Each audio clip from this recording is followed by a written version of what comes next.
Hello everyone, this is Shikha Jaising Shekhawat. Nice to meet you all. Now let's begin with chapter 3 of Bharatiya Nyaya Sanhita 2023, which is Journal Exceptions. Section 14 बोलता है act done by a person bound or by mistake of fact believe himself bound by law. अगर कोई भी ऐसा इंसान है जिसको ऐसा लगता है कि वो बाउंड बाय लॉ है और ये उसका मिस्टेक ऑफ फैक्ट है, ना कि मिस्टेक ऑफ लॉ. एक चीज हमेशा समझनी है कि जर्नल एक्सेप्शन हो या कुछ भी हो, एक्सेप्शंस वहां तक लिमिटेड है जहां पर मिस्टेक ऑफ फैक्ट्स है. मिस्टेक ऑफ लॉ कभी भी एक्सेप्शन नहीं होता है. कोई भी इंसान नहीं बोल सकता कि मुझे पता नहीं था कि मर्डर करना गलत है या मुझे पता नहीं था चोरी करना गलत है. नहीं, आप ये कह सकते हो तो मुझे पता नहीं था इस चीज से मर्डर हो जाएगा या ये चीज चोरी हो सकती है या ये मैंने किसी अंडर सर्कमस्टेंसेस किया था. तो मिस्टेक ऑफ फैक्ट्स एक्सेप्शन है, पर मिस्टेक ऑफ लॉ कभी भी एक्सेप्शन नहीं है. और सेक्शन 14 ये बोल रहा है कि जहाँ पे इंसान को लग रहा है कि वो जो कर रहा है वो बाउंड बाय लॉ है, मतलब लॉ के अकॉर्डिंग वो सही कर रहा है. मान लीजिए कोई भी एक सोल्जर है, उसने किसी मॉब के ऊपर फायरिंग कर दी है क्योंकि उसे सुपीरियर ऑफिसर से ऑर्डर मिला था ये करने के लिए. तो उसने उस ऑर्डर के बेसिस पे ये सब किया है, वो अपने सुपीरियर के अगेंस्ट नहीं जा रहा है, उसने on the basis of that order he fired on a mob. तो वो कभी भी ऑफेंस नहीं कमिट होगा, उसे ऑफेंस नहीं कहेंगे. या फिर कोई भी एक पर्सन है, कोई भी एक पुलिस ऑफिसर है जिसे कि लगता है कोर्ट ने उसे ऑर्डर किया है कि उसे किसी XYZ पर्सन को अरेस्ट करना है और उसने ABC पर्सन को XYZ समझ लिया, लेकिन आफ्टर इंक्वायरी करने से पहले नहीं, आफ्टर इंक्वायरी अगर उसने ये समझा कि ये XYZ पर्सन है और वो एक्चुअली में है ABC, तो वहां पे मिस्टेक ऑफ फैक्ट्स है, उसे भी ऑफेंस कंसिडर नहीं करेंगे. सेक्शन 15 एक्ट ऑफ अ जज व्हेन एक्टिंग जुडिशियली. कोई भी जज अगर जुडिशियली एक्ट कर रहा है, वो चाहे किसी को कैपिटल पनिशमेंट दे यानी कि डेथ पेनल्टी दे या किसी को इम्प्रिजमेंट फॉर लाइफ दे, कुछ भी, वो जब भी कोई जुडिशियली एक्ट कर रहे हैं वो चीज ऑफेंस कमिट नहीं होगी, वो ऑफेंस नहीं मानी जाएगी. Section number 16 act done pursuant to judgement और ऑर्डर ऑफ अ कोर्ट. अगर किसी भी ऑर्डर, जज के ऑर्डर को फॉलो करने के लिए या किसी भी जजमेंट को फॉलो करने के लिए कोई भी एक्ट किया जाता है तो उसे भी ऑफेंस नहीं कहेंगे. ऐसा हो सकता है कि जिस कोर्ट ने वो जजमेंट पास किया है उसके पास प्रॉपर ज्यूरिडिक्शन नहीं है, इसके बाद भी अगर जो भी ऑफिसर उसके बेसिस के ऊपर एक्ट कर रहा है या जो भी पर्सन उस ऑर्डर के बेसिस पे एक्ट कर रहा है, अगर he is in a good faith, उसे ऐसा लग रहा है कि इस जज के पास में या इस कोर्ट के पास में ज्यूरिडिक्शन है, तो फिर वो ऑफेंस नहीं होगा. Section 17 act done by person justified और by mistake of fact believing himself justified by law. For example, A ने जेड को देखा मर्डर करते हुए और हर पर्सन को, नॉर्मल पर्सन को भी ये पावर है कि अगर उसके सामने कोई ऐसा ऑफेंस हो रहा है जो नॉन कॉग्निजेबल या है और उसके सामने हो रहा है वो ऑफेंस, तो वो उस इंसान को पकड़ सकता है और विद इन 6 आवर और इन प्रिस्क्राइब टाइम उसे पुलिस ऑफिसर या फिर पुलिस स्टेशन में उस इंसान को जाके देना है. और उसने अपना प्रॉपर रिस्पॉन्सिबिलिटी निभाई है. उसने जेड को मर्डर करते हुए देखा, उसने जेड को पकड़ा, पुलिस में जाके दिया. बाद में भले हो सकता है कि जेड ने अपने सेल्फ डिफेंस में वो मर्डर किया हो, लेकिन ए ने उसे जब अरेस्ट किया था, जब ए ने उसे पकड़ा था, उस टाइम पे ए ने देखा था कि उसने मर्डर किया है, उसने अपनी रिस्पॉन्सिबिलिटी निभाई है, तो उसे उस टाइम पे मिस्टेक ऑफ फैक्ट के साथ ये लगा कि वो जस्टिफाइड बाय लॉ है और उसने अपनी रिस्पॉन्सिबिलिटी निभाई. उस टाइम पे उसे कंसिडर ऑफेंस कंसिडर नहीं करेंगे कभी भी. Section 18 accident in doing a lawful act. Nothing is an offense which is done by accident or misfortune and without any criminal intention or knowledge in the doing of a lawful act in a lawful manner by lawful means and with proper care and caution. कोई भी चीज अगर हम बिना negligence के कर रहे हैं, केयरफुली कर रहे हैं और उस टाइम पे कोई एक्सीडेंट हो जाता है, तो उसे कभी भी ऑफेंस नहीं माना जाएगा जब तक कि उसके पीछे इंटेंशन नहीं, इंसान का इंटेंशन गलत नहीं है और नेग्लिजेंस भी नहीं है, तो उसे ऑफेंस कंसिडर नहीं करेंगे. यहाँ पे एक इलस्ट्रेशन देके रखा है. A is at work with an hatchet. Hatchet का मतलब होता है कुल्हाड़ी. The flies off and kills a man who is standing by. Here if there is a no want of proper caution on a part of A, his act is executable and not an offense. मान लीजिए X किसी कुल्हाड़ी से काम कर रहा था, उसका काम करते उसका ऊपर का हिस्सा उड़ा और वो किसी इंसान के सर में जाके लग गया, उसकी ऑन द स्पॉट डेथ हो गई। लेकिन यहाँ पे नेग्लिजेंस नहीं था ए के पार्ट पर, या फिर उसका इंटेंशन नहीं था, तो उसे ऑफेंस कंसिडर नहीं करेंगे। It was just happen by mistake और an accident. Section 19, act likely to cause harm but done without criminal intent and to prevent other harm। अब ऐसा हो सकता है कि कोई भी ऐसा एक्ट है जिसकी वजह से कोई हार्म हो सकता है, लेकिन वो हुआ इसलिए है ताकि किसी बड़े हार्म को टाला जा सके। इसको हम पढ़ते पहले। Nothing is an offence merely by reason of it being done by knowledge that it is likely to cause harm if it be done without any criminal intention to cause harm and in good faith for the purpose of preventing or avoiding harm to a person or property।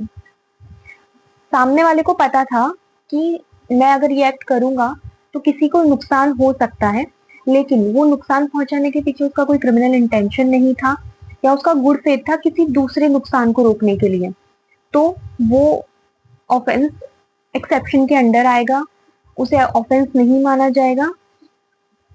ये किसी दूसरे बड़े harm को टालने के लिए, जैसे कि इलस्ट्रेशन में देके रखा है, ए नाम का एक पर्सन है, वो एक कैप्टन है एक शिप का, और उसने देखा कि उसने नेग्लिजेंस नहीं किया कहीं पे भी, बट सडनली एक ऐसी सिचुएशन आई है कि उसके सामने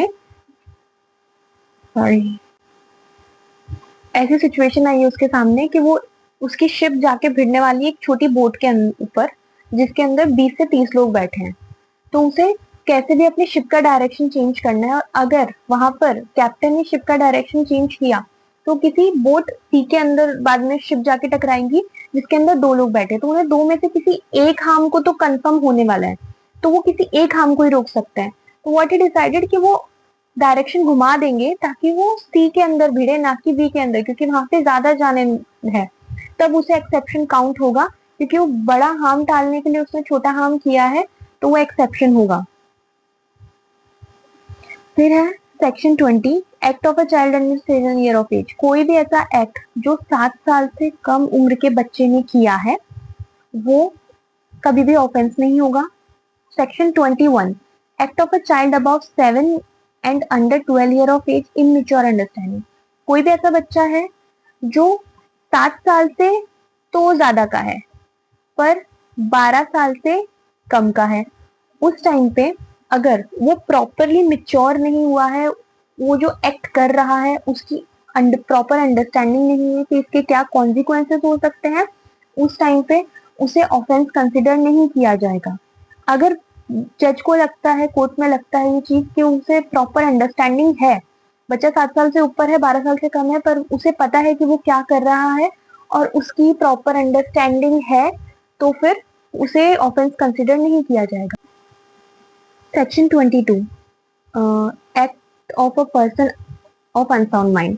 कोई भी ऐसा पर्सन है जो अनसाउंड माइंड का है, जिसमें पूरी समझ नहीं है, जो कि इनकेपेबल है समझने में नेचर ऑफ द एक्ट, कि उस एक्ट की वजह से क्या कॉन्सिक्वेंसेस हो सकते हैं, किसी की जान को खतरा हो सकता है, वो सही है या गलत है, उसे भी इस सेक्शन में किसी भी ऑफेंस के ऊपर एक्सेप्शन मिला हुआ है, उसे भी ऑफेंस नहीं कंसिडर करेंगे, और अगर ऑफेंस कंसिडर भी करेंगे तो उनको पनिशमेंट नहीं मिलती है। Section 23, act of a person incapable of judgement by reason of intoxication causing against his will.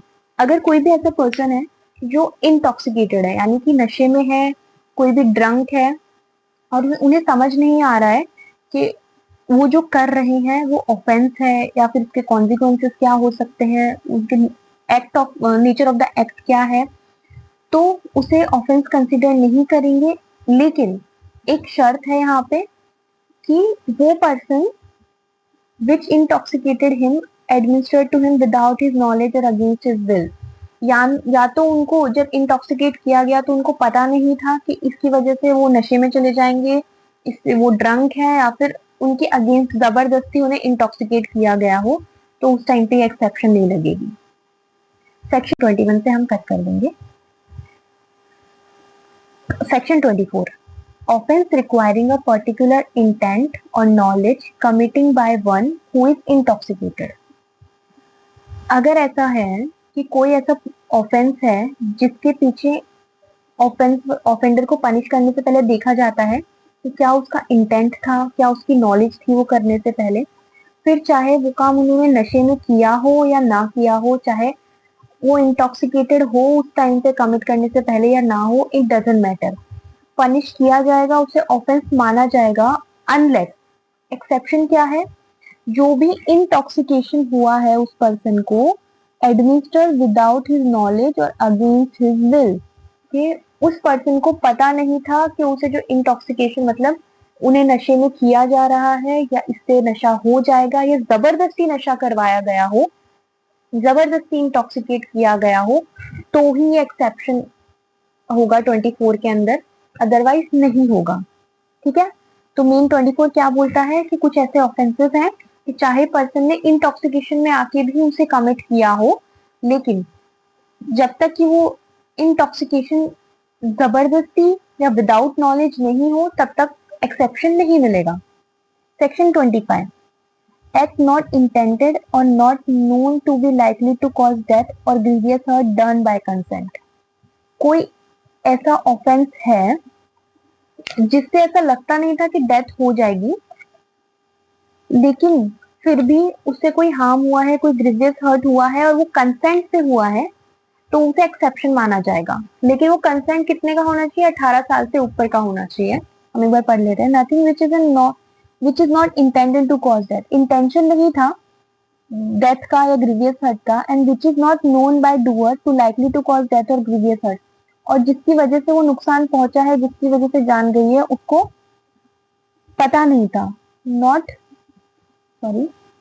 not known to the doer, likely to cause death or grievous hurt, is an offense by reason on any harm which may cause or be intended to doer or cause to any person above 18 year of age who has given consent।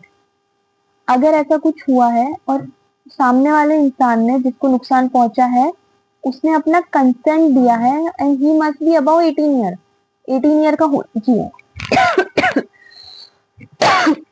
Sorry, whether expressed or implied to suffer that harm। Person, सामने वाले person ने खुद से consent दिया है कि चाहे वो एक्सप्रेस हो या फिर वो इम्प्लाइड हो कि वो रेडी है इस हार्म से सफर करने के लिए, तो उसे एक्सेप्शन में काउंट किया जाएगा, क्योंकि वो इंसान खुद से अपनी जान खुद से रिस्क में डाल रहा है विद कंसेंट। मान लीजिए ए और जेड ये दोनों फेंसिंग कर रहे हैं, फेंसिंग इज लाइक तलवारबाजी, और इन दोनों ने आपस में कंसेंट किया है कि अगर हमें कोई भी चोट पहुंचती है, कुछ भी होता है, तो हम जिम्मेदार खुद हैं। उस टाइम पे बाद में जाके जेड को कुछ हो जाए तो वो ए को सू नहीं कर सकता इस बात पे कि उसने मेरे को मारा है, क्योंकि पहले कंसेंट उसने खुद ने दिया था और वो 18 साल से ज्यादा का है। Section 26, act not intended to cause death done by consent in good faith for a person's benefit. कोई भी ऐसा एक्ट है जो इंटेंशनली किसी की जान लेने के लिए, इंटेंशनली उसे नुकसान पहुंचाने के लिए नहीं किया गया हो और गुड फेथ में किया गया हो उस पर्सन के बेनिफिट के लिए, तो उसे ऑफेंस नहीं माना जाएगा। इसमें मोस्टली सेक्शन 26 के अंदर आते हैं डॉक्टर्स। डॉक्टर्स कंसेंट लेते हैं कोई भी ऑपरेशन करने से पहले, कोई भी सर्जरी करने से पहले, ताकि बाद में इंसान उनको सू नहीं कर पाए कि इनकी वजह से मुझे नुकसान हुआ है। मान लीजिए कोई एक पर्सन है, XYZ करके एक डॉक्टर हैं, वो एक ABC का इलाज कर रहे हैं, उसकी सर्जरी कर रहे हैं, उनको कोई ऐसी बीमारी है कि अगर नहीं किया तो भी उसकी जान जाएगी और कर दिया तो भी मरने के चांसेस ज्यादा है, और ऑपरेशन करते हुए, सर्जरी करते हुए बाद में ABC की डेथ हो जाती है, तो बाद में उसके घर वाले आके स्यू नहीं कर सकते कि ये सर्जरी नहीं करते तो 2-4 महीने और जिंदा रह जाता। नहीं, ये एक्सेप्शन है कि उन्होंने गुड फेथ में किया था, उसकी जान बचाने के लिए, उस बीमारी से जान बचाने के लिए किया था, क्योंकि मरना तो अल्टीमेटली उसे वैसे भी था। Section 27, act done in good faith for benefit of child or person of unsound mind or by a consent of guardian। Section 26 उस खुद के पर्सन के कंसेंट के बारे में बात कर रहा है। सेक्शन 26, अगर कोई छोटा बच्चा है 12 साल से कम एज का, या फिर कोई अनसाउंड माइंड का पर्सन है जो खुद के लिए डिसीजन नहीं ले सकता है, इतना सेन नहीं है, उस टाइम पे या तो उसके गार्डियन से या उसके पेरेंट्स से परमिशन ली जाती है, उनका कंसेंट लिया जाता है, फिर उसके लिए कुछ किया जा रहा है जिसके पीछे उनका इंटेंशन नहीं है उसे हर्ट करने का, बट अगर हो जाता है तो वो एक्सेप्शन में आता है। nothing which is done in good faith for the benefit of person under 12 year of age or person of unsound mind or by consent express or implied of the guardian or other person having lawful charge of that person is an offence by reason of any harm which it may cause or be intended by the doer to cause or be known by the doer to be likely to cause that person. अब इसके अंदर भी कुछ exceptions होते हैं. अगर आप exception कैसे कि इंटेंशनली किसी भी इंसान को हर्ट करने के लिए, उसकी डेथ के लिए वो काम ना किया गया हो, इंटेंशनली उसको ग्रीवियस हर्ट के लिए नहीं दिया गया हो, voluntary causing of grievous hurt और attempt to cause grievous hurt unless for the purpose of preventing death और grievous hurt for curing any grievous hurt और डिजीज. कुछ भी ऐसा जो वॉलेंटरी ग्रीवियस हर्ट या उससे बचाने के लिए नहीं किया गया हो तब तक वो एक्सेप्शन में नहीं आएगा. या अबेटमेंट नहीं होना चाहिए, किसी और को अबेट नहीं करने के लिए किया गया हो तो वो ऑफेंसेस नहीं होंगे. मतलब 4 टाइप के. आपको किसी बच्चे के लिए आपने परमिशन ली कि कोई बच्चा है, उसको सर्जरी की बहुत ज्यादा जरूरत है और उस टाइम पे उसके पेरेंट्स से कंसेंट लिया, उसके गार्डियन से कंसेंट लिया, उनको ऑपरेट किया और उस बच्चे को कुछ हो जाता है तो ये एक्सेप्शन है क्योंकि यहाँ पे कंसेंट ले चुके हैं उस बच्चे की जान बचाने के लिए. पर कोई भी चीज जो आपने की है वो इंटेंशनली उसको हर्ट पहुंचाने के लिए नहीं होनी चाहिए तो ही एक्सेप्शन में होगा.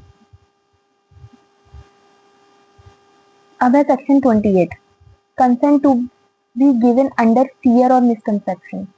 अगर कोई भी कंसेंट फियर या मिसकंसेप्शन में दिया हुआ हो तो उसे कंसेंट कंसीडर नहीं करेंगे. Consent must be voluntary and free. ये किसी भी misconception, undue influence, fear, coercion या किसी भी गलत तरीके से नहीं लिया होना चाहिए. और जिसने कंसेंट लिया है अगर उसे पता है कि ये कंसेंट किसी फियर या मिसकंसेप्शन की वजह से आया है तो वो लाइबल होगा. इसमें क्लॉज ए है, if the consent is given by person under fear of injury or under misconception of fact and if the person doing an act nor has reason to believe that the consent was given in consequence of such fear or misconception, or B, if the consent is given by person who from unsound of mind or intoxication or unable to understand the nature and the consequences of that which he given the consent, or unless the contrary appear from the context if the consent is given by person who are under 12 year of age. 3 condition देके रखी है इसके अंदर कि कौन कौन से consent माने नहीं जाएंगे. अगर कोई कंसेंट किसी फियर से लिया गया हो कि इंजरी हो सकती है या किसी मिसकंसेप्शन से कोई मिसअंडरस्टैंडिंग हो गई हो उसके बाद वो कंसेंट लिया गया हो और वो पर्सन जिसको कंसेंट मिला है अगर उसे पता है कि ये कंसेंट फियर या मिसकंसेप्शन में आके दिया गया है तो वो ऑफेंस, वो लाइबल होगा, उसे कंसेंट नहीं माना जाएगा. सेकंड, अगर कोई कंसेंट किसी ऐसे पर्सन ने दिया है जो अनसाउंड है या फिर किसी इंटॉक्सिकेटेड पर्सन ने दिया है यानी कि वो नशे में है, वो खुद के लिए कोई डिसीजन लेने की अभी कंडीशन में नहीं है, उस टाइम पे उसे कंसेंट नहीं माना जाएगा. थर्ड, अगर किसी 12 साल से कम उम्र के बच्चे ने वो कंसेंट दिया है तो भी उसे कंसेंट नहीं माना जाएगा. Section 29, exclusion of act which are offence independently of harm cause. Okay, अब ये सेक्शन किस बारे में बात कर रहे हैं. मान लीजिए कोई ऐसा एक्ट है जो इंडिपेंडेंटली एक हार्म है, इंडिपेंडेंटली एक ऑफेंस है, फिर चाहे आप उसके लिए कंसेंट ले या ना ले, डजंट मैटर. हम इसे पढ़ लेते हैं. The exception of section 25, 26 and 27 do not extend to act which are offence independently of any harm which they may cause or be intended to cause or be known to be likely to cause the person giving the consent on his behalf or the consent is given. कोई भी ऐसा consent है जो चाहे आपको 26, 25, 26 और 27 के अंदर मिला हो. अब 25, 26 क्या है, किसी भी पर्सन को जहाँ पे नुकसान हो रहा है उसको बचाने के लिए, किसी बच्चे को बचाने के लिए, या फिर किसी पर्सन से कंसेंट लेके आप मान ले कोई गेम खेल रहे हैं वहां पे, लेकिन अगर वो खुद में एक ऑफेंस है तो फिर उसे कंसेंट कंसिडर नहीं किया जाएगा. वहां पर कोई एक्सेप्शन नहीं आएगा कि भाई हमने तो कंसेंट लिया था और फ्री विल से लिया था. इसमें सबसे बेस्ट एग्जांपल मिसकैरेज का. मिसकैरेज यानी कि अबॉर्शन का जो प्रोसेस है ना वो खुद में एक वो है, क्राइम है. मिसकैरेज खुद में एक क्राइम है। अगर कोई भी इंसान, यानी कि अगर वुमेन खुद भी अगर कंसेंट दे रही है कि हाँ मुझे बच्चा नहीं रखना है और वो खुद अबॉर्शन के लिए दे रही है, तो भी ये क्राइम माना जाता है। अगर ये भी एक टाइम पीरियड होता है कि कुछ महीने बाद जब बोलते हैं कि बच्चे में जान आ गई है, उसके बाद मिसकैरेज, उससे पहले आप अबॉर्शन करवा सकते हैं, लेकिन उसके बाद आप नहीं करवा सकते क्योंकि माना जाता है कि उसके बाद बच्चा खुद एक जान आ जाती है उसके अंदर। पर अगर वुमेन खुद भी बोल रही है कि हाँ मुझे ये बच्चा नहीं चाहिए और उस टाइम पे उनका miscarriage with the consent of women या फिर with the consent of that women's guardian, तो भी ये एक्सेप्शन नहीं है इसके लिए कुछ भी, क्योंकि वो अपने आप में एक ऑफेंस है। ये कब कर सकते हैं? जब आपको उस वुमेन की जान बचानी है, सिर्फ और सिर्फ तब ये एक्सेप्शन आएगा, otherwise it's not an exception under consent. Section 13, act done in good faith for benefit of a person without consent. कभी कभी कुछ चीजें ऐसी होती है कि गुड फेथ में करनी पड़ती है जहाँ पे हम पर्सन का कंसेंट नहीं ले सकते हैं। मान लीजिए ऐसा कुछ हुआ है कि कोई बच्चा है और वो गिर गया, उसे चोट लग गई है और उसे कोई उठा के डॉक्टर के पास ले गया एंड डॉक्टर को दिख रहा है कि इस बच्चे का बहुत ज्यादा चोट लग गई है, अगर मैंने इमिडिएटली इसकी सर्जरी नहीं की तो इसकी जान जा सकती है। उस टाइम पे बच्चे के पेरेंट्स की कंसेंट लेना इज नॉट मैंडेटरी, उस वक्त बच्चे की जान बचाना इज मैंडेटरी। तो वहां पे वो एक्सेप्शन आएगा, बाद में पेरेंट्स नहीं बोल सकते कि हमने तो कंसेंट नहीं दिया था, आपने हमारे बच्चे का ऑपरेशन कैसे कर दिया, अब उसकी जान चली गई या कुछ भी नहीं। या फिर कोई पर्सन है वो उस टाइम पे उस कंडीशन में नहीं है, मान लीजिए पर्सन का एक्सीडेंट हो गया है, वो हॉस्पिटल उसको लेके गए हैं, वो उस कंडीशन में नहीं है, वो बेहोश है, वो अनकॉन्शियस है, उसको नहीं पता है उसके साथ क्या हो रहा है, क्या हो सकता है, और उसकी कंसेंट के बिना बाद में वो होश में आके ये नहीं बोल सकते कि मेरे कंसेंट के बिना आपने मेरा ऑपरेशन कर दिया, आपने मेरे बॉडी को टच किया। नहीं, वो उस वक्त उसका कंसेंट लेना जरूरी नहीं है, क्योंकि आप उसके गुड फेथ में कुछ काम कर रहे हो, उसके बेनिफिट के लिए कुछ काम कर रहे हो। तो एक्सेप्शन 30 के अंदर दिया है, इसमें भी सेम वही एक्सेप्शन है, आप जानबूझ के उस इंसान को जान से मारने की कोशिश नहीं करेंगे, आप ना उसको जानबूझ के ग्रीवियस हर्ट पहुंचाने की कोशिश नहीं करेंगे, आप जो भी एक्ट कर रहे हैं वो सिर्फ और सिर्फ उसकी जान बचाने के लिए कर सकते हैं और कुछ नहीं। अब है section number 31, communication made in good faith. कोई भी ऐसा कम्युनिकेशन है जो गुड फेथ में हुआ और उसकी वजह से कोई ऑफेंस हो गया हो तो उसे ऑफेंस कंसिडर नहीं करेंगे। परफेक्ट एग्जांपल है, डॉक्टर ने जाके पेशेंट को बोला कि आपको कैंसर है, आप ज्यादा दिन तक जिंदा नहीं रह सकते, और उस सदमे से पेशेंट की जान चली गई। तो बाद में इस बात को क्यों नहीं कर सकते डॉक्टर को कि आपने उसको बता दिया कि उसकी जान चली गई? वो तो उनको बताना ही था, वो तो कंपल्सरी कम्युनिकेट, उन्होंने तो गुड फेथ में कम्युनिकेशन किया था ना। चाहे डॉक्टर को पता था कि अगर मैं बताऊंगा तो उसकी जान जा सकती है, पर बताना कंपलसरी है, ट्रीटमेंट के लिए परमिशन लेनी भी तो पड़ती है ना, तो उसे भी एक्सेप्शन माना जाएगा। Section 32, act to which a person is compelled और थ्रेट। कोई भी ऐसा एक्ट है जिसके लिए वो पर्सन को कंपेल्ड किया गया, उसको थ्रेट दिया गया, वो भी ऐसा कि जानलेवा थ्रेट, कि अगर उसने ये काम नहीं किया तो उसको जान से मार देंगे या उसको ग्रीवियस हर्ट, कोई बहुत भयंकर इंजरी हो सकती है, उस डर में आके अगर उसने कोई एक्ट किया तो वो एक्ट कंसीडर होगा एज अ नहीं कंसीडर होगा as a offence, except murder. लेकिन हाँ, एक्सेप्ट मर्डर, आप उसमें मर्डर नहीं कर सकते, अपनी जान बचाने के लिए आप किसी और की जान नहीं ले सकते हो। पहला, इसमें भी एक्सेप्शन है, एक्सेप्शन का एक्सेप्शन कि आप अपनी जान बचाने के लिए ऑफेंस तो कर सकते हो, पर वो ऑफेंस दो टाइप के नहीं होने चाहिए। पहला कौन सा?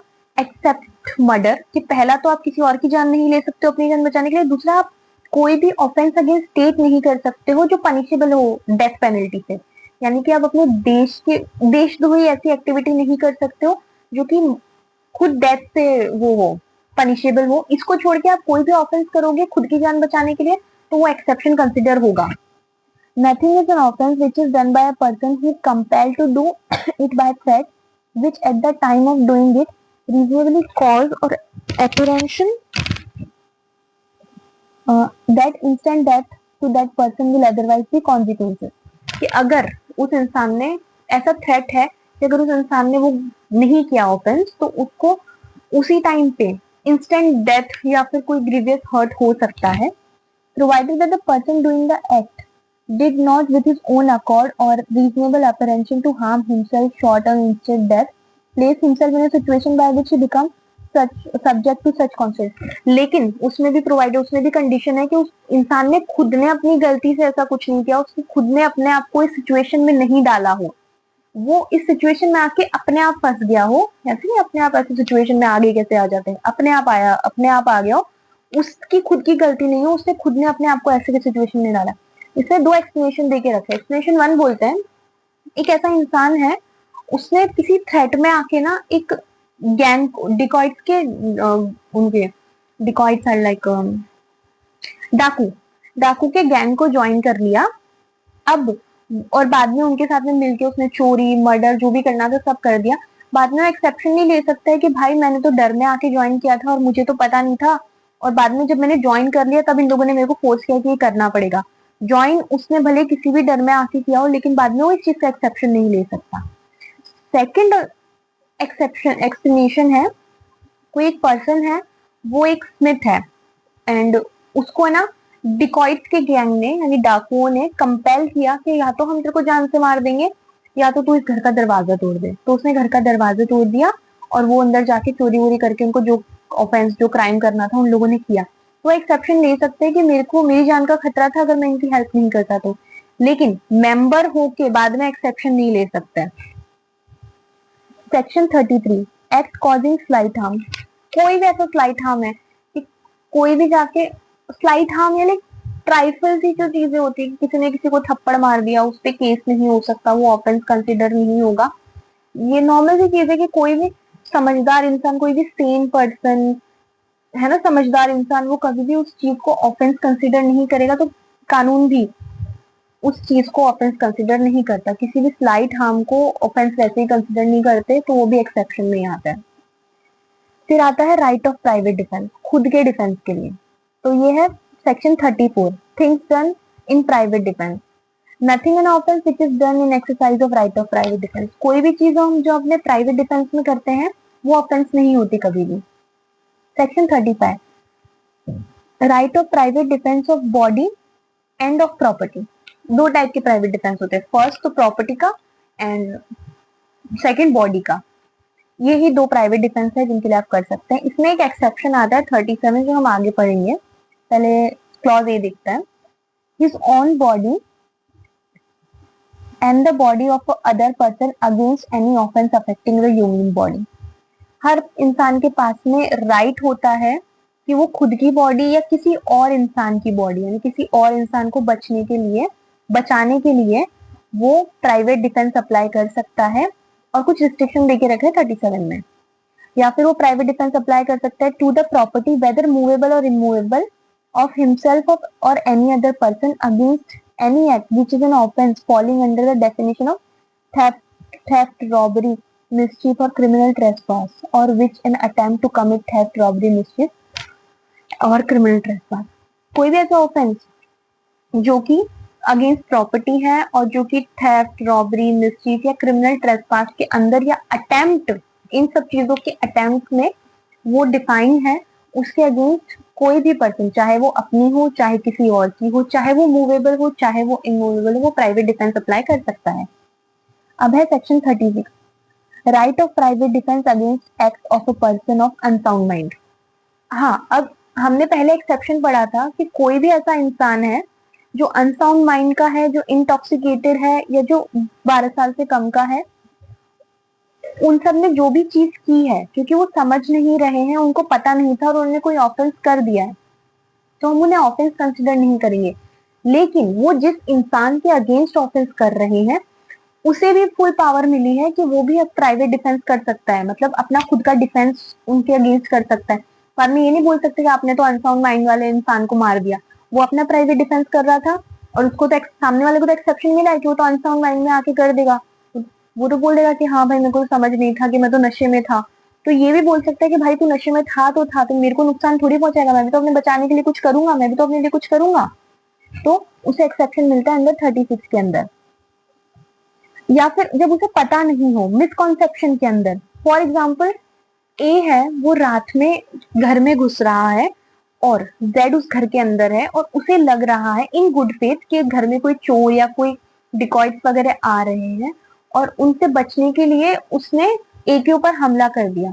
वहां पे थोड़ा मिसकॉन्सेप्शन हो गया, मिसअंडरस्टैंडिंग हो गई, तो भी उसे under misconception under article section 36 के अंदर उसे भी जनरल एक्सेप्शन मिल जाएगा। अब है section 37, act against which there is no right of private defence.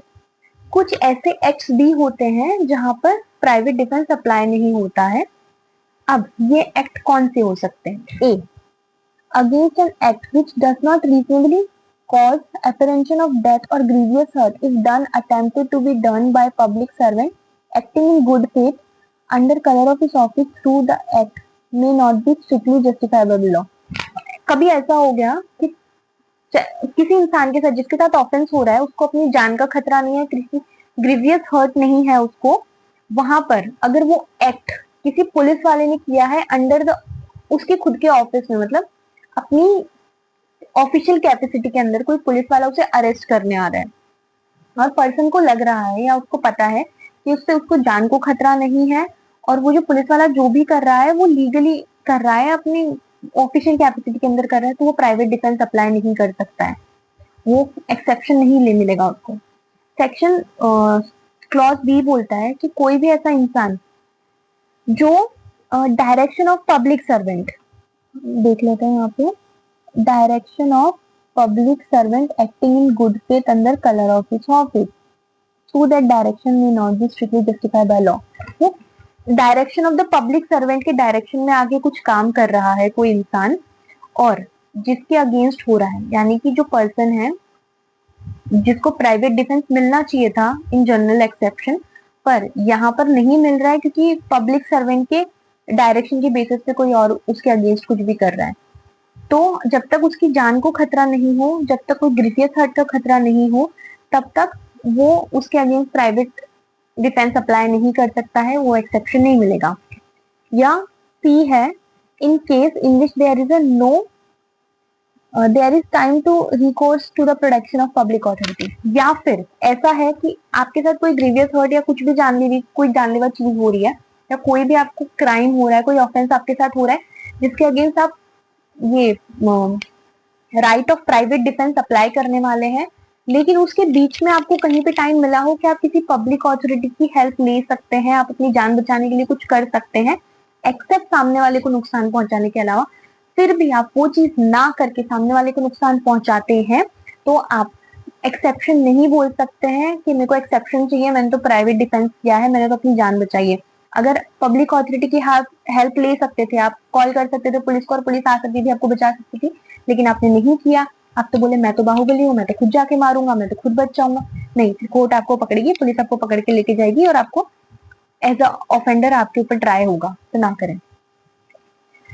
इसका है हम जो पढ़ रहे थे इसमें बस 3 चीजें पढ़ी हमने। प्राइवेट डिफेंस किस किस पे अप्लाई नहीं हो रहा है, पुलिस ऑफिसर पे अप्लाई नहीं हो रहा है। सेकंड, कोई भी ऐसा पर्सन जो under the instruction of public servant कर रहा है उस पर अप्लाई नहीं हो रहा है।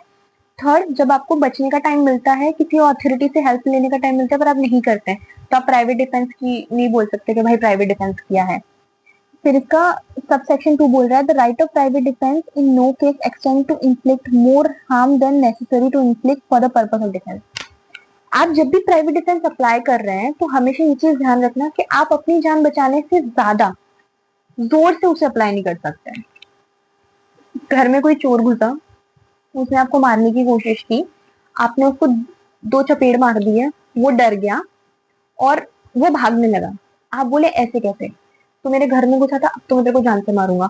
आपने अपनी गन उठाई और उसको मार दिया, वो प्राइवेट डिफेंस नहीं। आप प्राइवेट डिफेंस सिर्फ तब तक कर सकते हैं जब तक आपकी जान को खतरा है, सिर्फ उस लेवल तक कर सकते हैं जितना जरूरी है।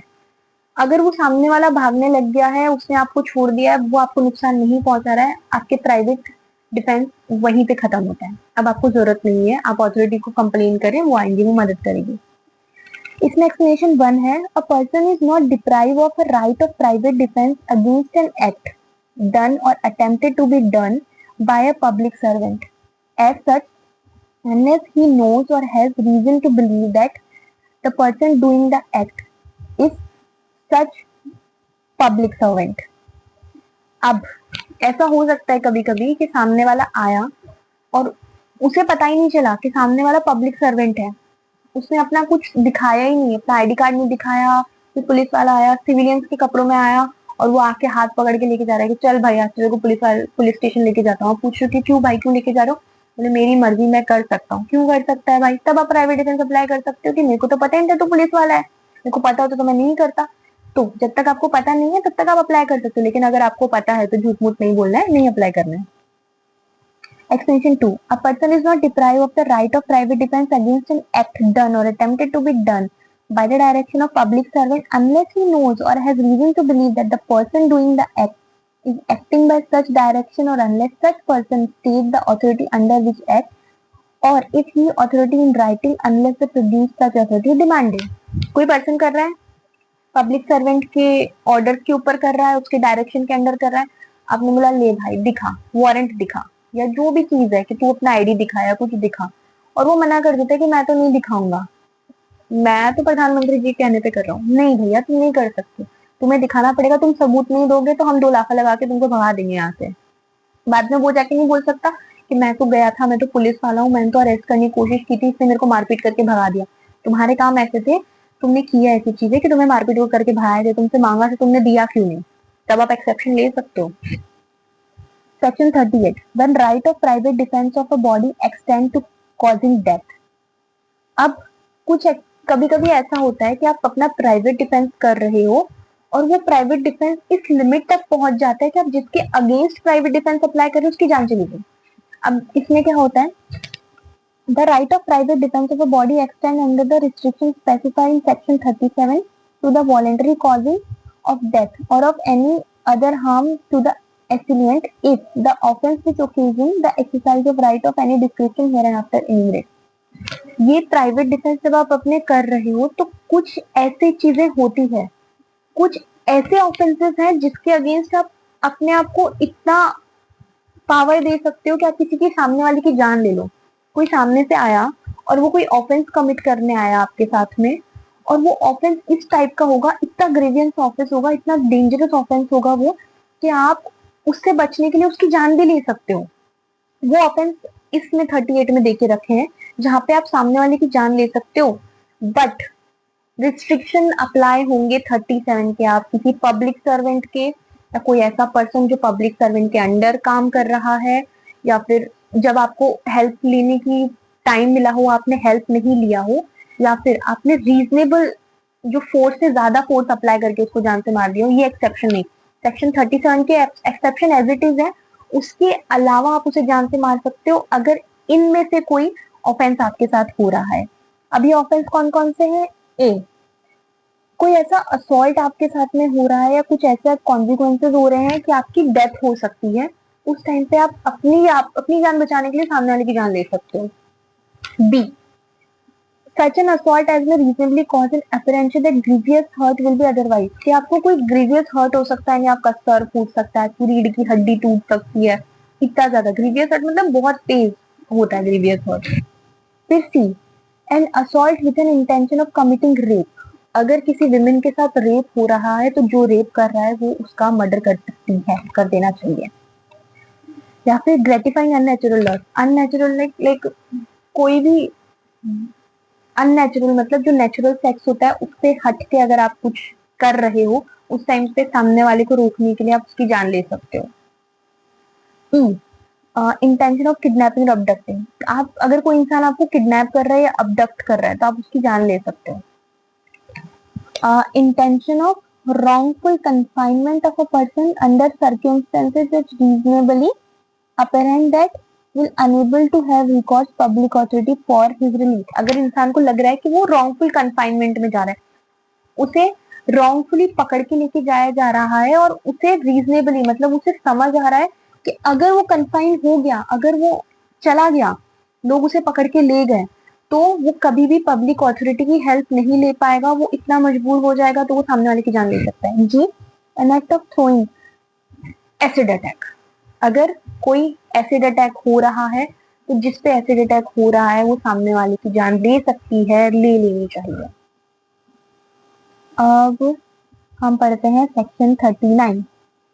When such right extend to causing any harm other than death, अगर सेक्शन 38 के अंदर जो जो हार्म नहीं दिए हुए हैं अगर उनके अलावा कोई ऑफेंस हो रहा है तो आप सामने वाले की जान नहीं ले सकते हो। हाँ, आप उसे नुकसान पहुंचा सकते हो कोई और थोड़ा ज्यादा नुकसान पहुंचा सकते हो, सर्वर फोड़ सकते हो, लेकिन कभी भी उसकी जान नहीं लेनी है। सेक्शन 38 में हमको क्या क्या बोल के रखा है? सेक्शन एक बार हम रिवाइज कर लेते हैं।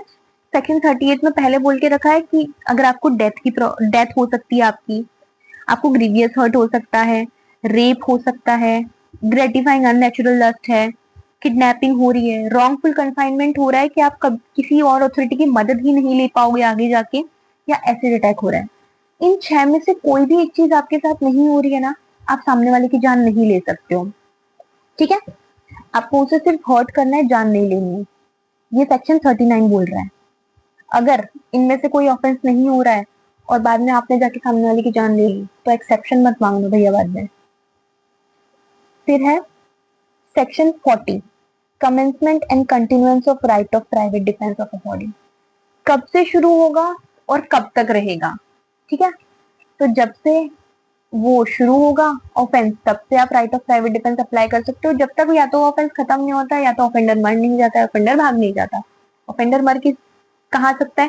सेक्शन 38 के अंदर जो जो चीजें दे रखी है उनमें से कोई करेगा तो मार दो, प्राइवेट डिफेंस खत्म। या तो वो खुद भाग लेता है आपको देख के, प्राइवेट डिफेंस का खत्म।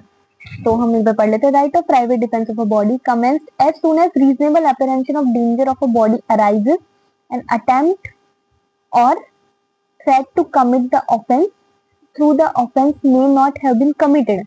या फिर अटेम्प्ट हुआ है, आपको थ्रेट मिला है कि ये चीज होने वाली है, चाहे वो एक्चुअल ऑफेंस कमिट नहीं हुआ है तब से आपको मिल सकता है। And continue as long as such appearance और danger of the body continue. और जब तक आपको लग रहा है कि कि मेरे को अभी भी डेंजर है मेरी बॉडी को, तब तक कंटिन्यू रह सकता है। अब ये कैसे होगा? मान लीजिए कि आपने शुरू किया, कोई आया सामने, कोई डिकॉइट आया, गैंग आया, उन्होंने गन तान दिया आपके ऊपर। आप वहां पे उनकी मार कुटाई शुरू कर सकते हो, पड़ोसियों को आवाज लगा के बुला सकते हो, सबको मार सकते हो। जैसे डिकॉइट भागने लगे उसके बाद खत्म हो जाएगा। पर जब तक आपको लग रहा है डिकॉइट आपके सामने, जब तक वो आपके अगेंस्ट लड़ रहे हैं, आपको पकड़ने की कोशिश, आपको मारने की कोशिश कर रहे हैं, तब तक आप उनके अगेंस्ट लड़ सकते हो, तब तक आपका प्राइवेट डिफेंस जायज है। Section 41, when right of private defence of property extended to causing death. अब right of private defence of property extend, हाँ, अब कब आप प्राइवेट डिफेंस अगेंस्ट प्रॉपर्टी कर सकते हो, यानी जब जब ऐसा हो कि आपकी प्रॉपर्टी को नुकसान है, तो आप प्राइवेट डिफेंस कब कब अप्लाई कर सकते हो। जैसे हमने इसमें देखा था, वैसे ही कुछ ऐसे ऑफेंसेस होते हैं कि प्रॉपर्टी के अगेंस्ट कि आप कर सकते हो, और इस लेवल तक कर सकते हो कि सामने वाले की जान चली जाए। जैसे सेक्शन 38 था कि आपकी बॉडी के अगेंस्ट कुछ हो रहा है, तो आप प्राइवेट डिफेंस अप्लाई करोगे कि सामने वाले की जान जाए तो जाए, मेरी जान बचनी चाहिए। वैसे ही सामने वाले की जान जाए तो जाए, मेरी प्रॉपर्टी बचनी चाहिए, वो सेक्शन 48 बता रहा है। इसमें भी एक्सेप्शन वही है, 37 एक्सेप्शन है। पुलिस वाले के अगेंस्ट नहीं होना चाहिए, कोई पब्लिक अथॉरिटी के अंदर काम कर रहा है, उनके डायरेक्शन पे काम कर रहा है, उसके अगेंस्ट नहीं होना चाहिए। अपनी रीजनेबलनेस से ज्यादा नहीं होना चाहिए, भागने की कोशिश कर रहे नहीं भाई तुम्हें नहीं मारना उसको। अब कौन कौन से? ए, रॉबरी।